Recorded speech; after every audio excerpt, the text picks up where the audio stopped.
好，我係3A 班黃俊賢，今日分享嘅係北風和太陽續集。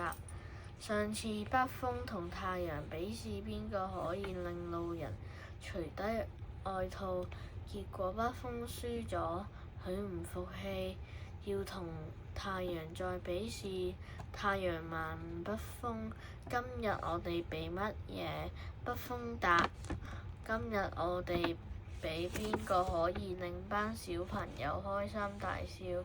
太陽贊成。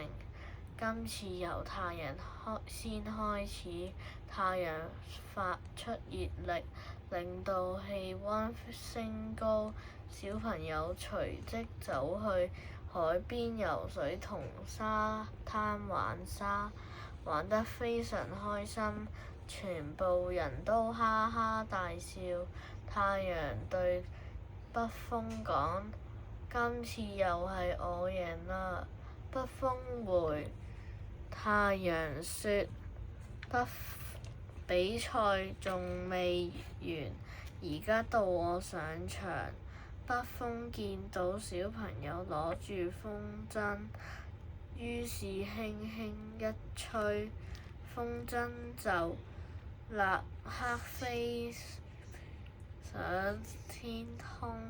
小朋友放風箏玩得非常開心，全部人都笑哈哈。北風講：我都成功，雖然我哋大家能力唔同，但係最後都能成功。我哋唔好再比啦。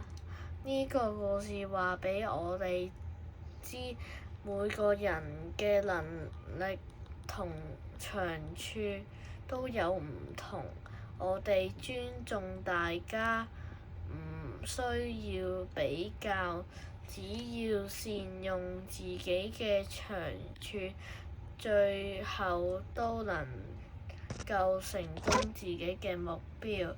我今日嘅分享完畢，多謝大家，拜拜。